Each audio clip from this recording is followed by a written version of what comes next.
Capítulo 7. O reino de Deus.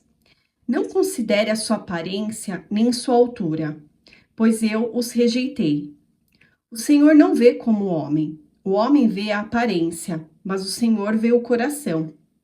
1 Samuel 16, 7. Pergunta: como se tornar um grande líder? No plano original de Deus para Israel, o próprio Javé, nome de Deus para os judeus, seria seu único soberano. Essa visão de Deus de ser o governador exclusivo de Israel integra a história dos hebreus. Pois o Senhor é o nosso juiz, o Senhor é o nosso legislador, o Senhor é o nosso rei, e ele que nos salvará. Isaías 33, 22. O desejo de Israel de ter um rei humano representou uma rejeição ao governo de Deus. O propósito de Deus ser o soberano de Israel era tão claro que o estabelecimento da monarquia judaica representou uma rejeição ao próprio Javé. Samuel, o primeiro grande profeta de Israel, ficou chocado com o pedido de Israel de um rei para os governar. O profeta os alertou quanto ao custo envolvendo uma monarca terreno. Ele tomará os filhos de vocês para servi-lo como soldados, as filhas de vocês para serem criadas e partes das colheitas como tributos. 1 Samuel 8, 11, 15. No entanto, Deus consentiu que o povo fosse atendido em sua demanda. Deus falou ao profeta: Samuel, atenda a tudo o que o povo está lhe pedindo. Não foi a você que rejeitaram, foi a mim que rejeitaram como rei. Versículo 7. Embora isso tenha acontecido há muito tempo atrás, todos sabemos que esse tipo de escolha implica deixar de confiar em Deus, depositando a confiança em qualquer outra coisa, como o dinheiro, o poder, os relacionamentos ou o sexo. Samuel tentou alertá-los disso por 3 vezes, sem sucesso. 1 Samuel 10, 19, 12, 15, 20. Mas Israel estava empolgado demais com a ideia de monarcas humanos. Na verdade, a proteção militar era o que realmente os motivava a ter um rei. Eles confiaram mais em um combatente humano do que em um Deus invisível. Muito embora, ao longo de toda a história do povo de Israel, Javé tenha provido proteção extraordinária. Contudo, aparentemente, a monarquia invisível de Deus também levou a uma anarquia visível. Por 2 vezes encontramos relatos a respeito disso. Naquela época, não havia rei em Israel. Cada um fazia o que lhe parecia certo. Juízes 17, 6, 21, 25. Esse era um texto secundário do livro dos Juízes. Ficou claro que Israel precisava de um rei para governar a nação. Eles não estavam satisfeitos com aquele governo teocrático, razão pela qual estavam inquietos. Ao rejeitar Deus, receberam dele a permissão para ter um rei humano em Israel. Mais tarde surgiram as inevitáveis consequências. Saul, um homem que todo mundo desejava como rei. Saul foi a primeira experiência de Israel com a monarquia. A partir de uma perspectiva humana, ele cumpria todos os requisitos. Era de família rica, alto, forte e atraente. 1 Samuel 9, 1, 2. Mas, se você olhar melhor para seu modo de fazer as coisas, encontraria uma quantidade enorme de defeitos imperdoáveis. Saul fez exatamente o que Deus falou para que ele não fizesse. Saul foi além das suas competências ao oferecer o sacrifício antes que Samuel chegasse. 13:8-9. Por causa dessa insubordinação, Deus tirou-lhe o reino, muito embora ele tenha permanecido no trono por aproximadamente mais uns 40 anos. As seguintes palavras marcam o fim da sua dinastia. Mas agora seu reinado não permanecerá. O Senhor procurou um homem segundo o seu coração e o designou líder de seu povo, pois você não obedeceu ao mandamento do Senhor. 1 Samuel 13:14. Depois desse incidente, Saul fez um voto que acabou não cumprindo. Ele havia feito um voto bobo, completamente desnecessário.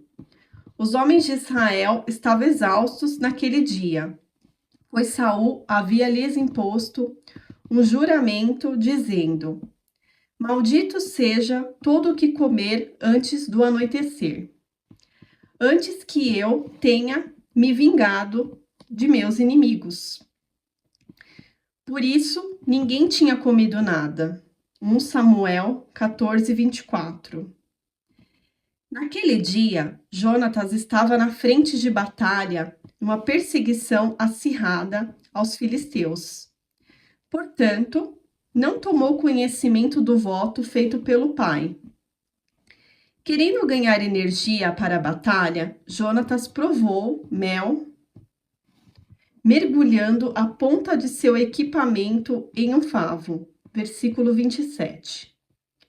Ao tomar conhecimento do ocorrido, Saul ficara obrigado a cumprir seu juramento, tendo de executar seu próprio filho. Seus soldados o convenceram a mudar de ideia e não deixaram que Jonatas fosse morto. Versículos 43-45. Além disso, todos testemunharam Saul deixando de cumprir um mandamento bastante específico que fora ordenado por Deus.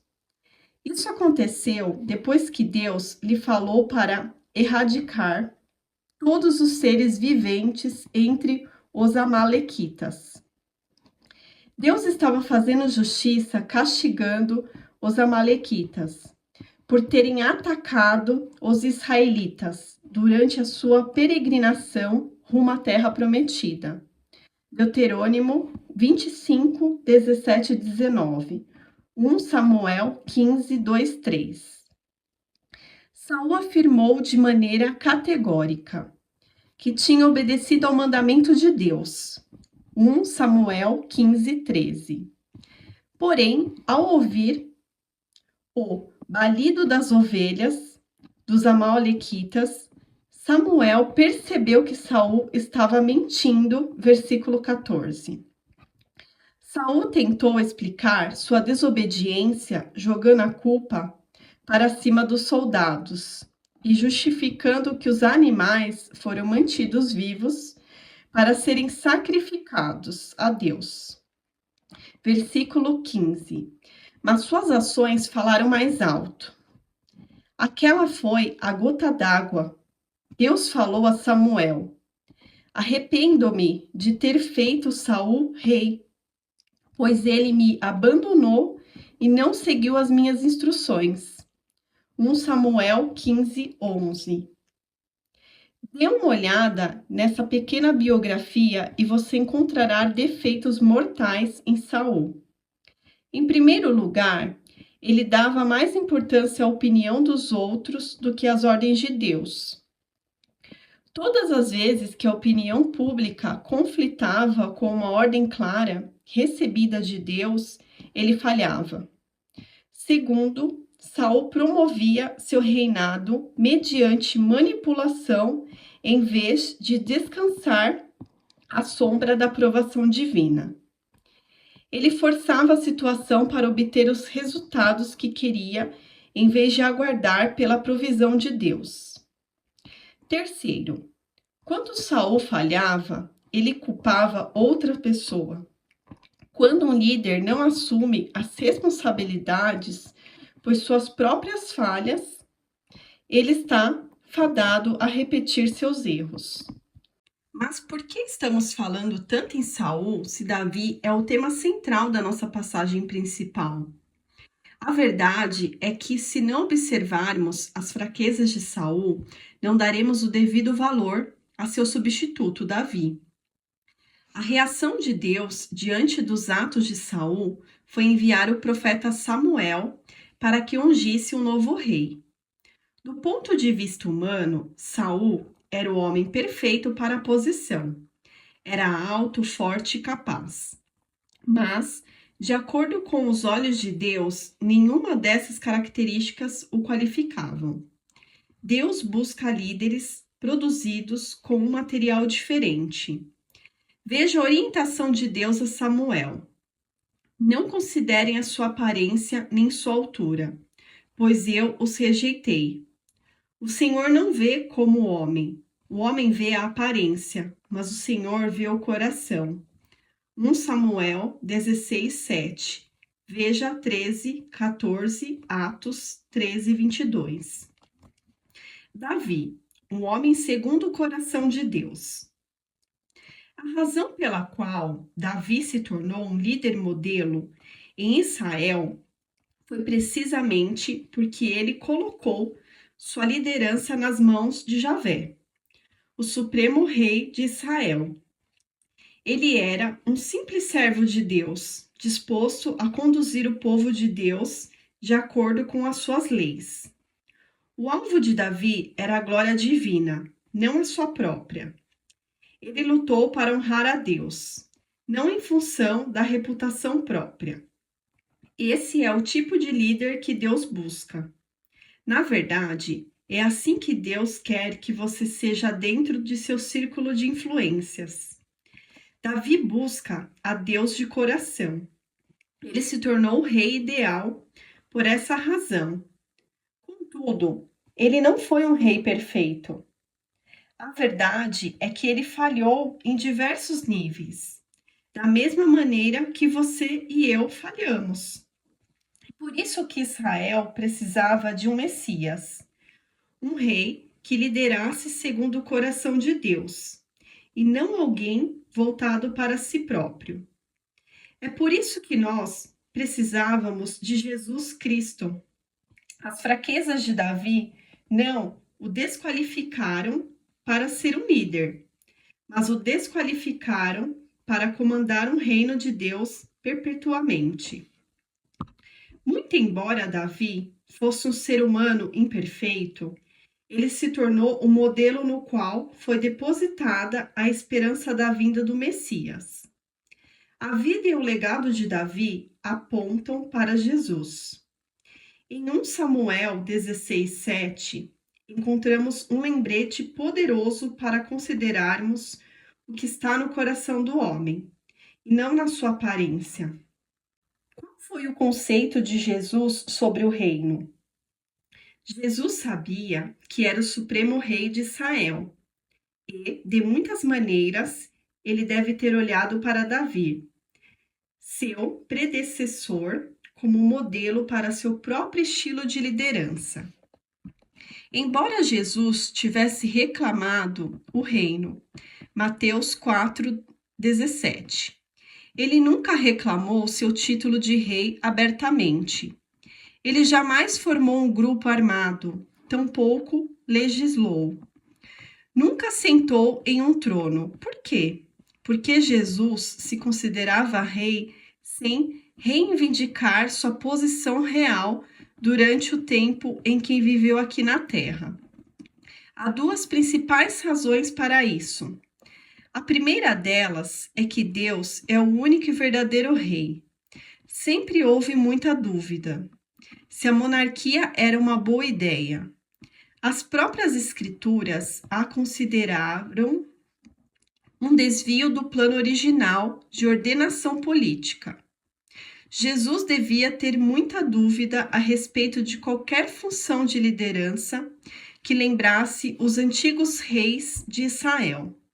Não há dúvida, haveria de ter um governante da linhagem de Davi, para estabelecer o reino de Deus. 2 Samuel 7:12. Mas como ele seria? Talvez um juiz, semelhante ao que foi Moisés. Fosse para Jesus um tipo de governo melhor que a monarquia. Uma vez que a mensagem principal de Jesus era sobre o reino de Deus, era óbvio que ele estava mais interessado no governo de Deus do que no seu próprio. Ele sabia bem que a crítica à monarquia era uma tradição em Israel. A segunda razão decorre de que, se Jesus governasse Israel, ele teria de ser diferente de todos os outros reis, em, pelo menos, 4 aspectos.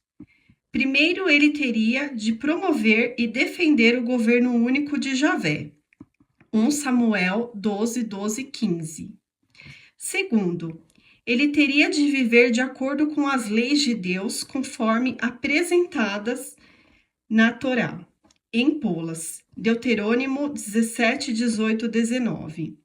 Terceiro, ele deveria viver junto de seus conterrâneos israelitas, bem como viver para eles, porque todos foram criados à imagem de Deus. Versículos 15 e 20. E quarto, ele empregaria seu poder com generosidade para fazer justiça em benefício dos pobres. Jeremias 22, 3, 4. É exatamente isso o que vemos acontecer no ministério de Jesus. A monarquia não estava no projeto original de Deus para Israel. Ela veio com dores de parto e feridas insanáveis. Mesmo que Deus tenha permitido esse tipo de governo, a monarquia parece ter sido um mal necessário. Sim, Jesus era um descendente de Davi, com uma função real a desempenhar, mas seu estilo de liderança deveria ser caracterizado pela submissão e pelo sacrifício. Se esse é o tipo de reino idealizado por Jesus, os evangelhos conseguiram capturá-lo com muita precisão. Por essa razão, é possível afirmar que 1 Samuel 16:7 é mais precisamente uma descrição de Jesus como Messias do que de Davi como rei. Esse também deveria caracterizar a nossa própria ambição. Se estamos desejosos de seguir os passos de Davi e os de Jesus.